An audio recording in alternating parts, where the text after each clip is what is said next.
C'est la fonctionnaire américaine de plus haut rang à avoir foulé le sol de Cuba depuis 35 ans.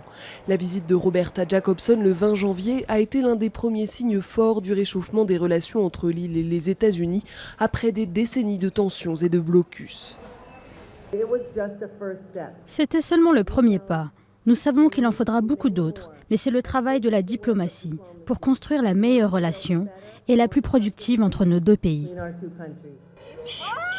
Dans les rues de la vieille ville de La Havane, la présence de touristes américains est un autre indice du changement d'air.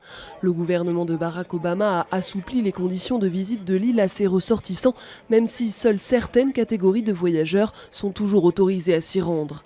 Mais certains ont déjà sauté sur l'occasion. Je trouve ça merveilleux. J'attendais de pouvoir visiter Cuba depuis l'âge de 13 ans. Donc c'est fabuleux. Je regrette de ne pas avoir pu venir plus tôt.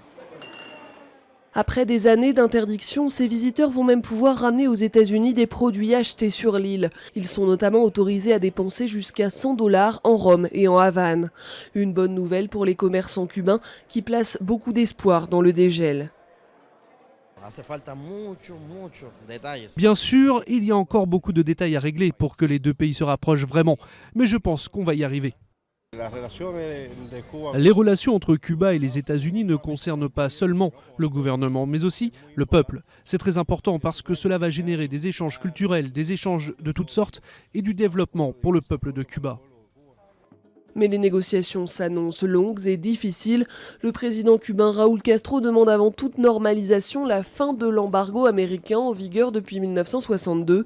Or, le Congrès américain, sous domination républicaine, s'y oppose. Washington refuse aussi de restituer Guantanamo, la base militaire installée en territoire cubain, autre exigence de La Havane.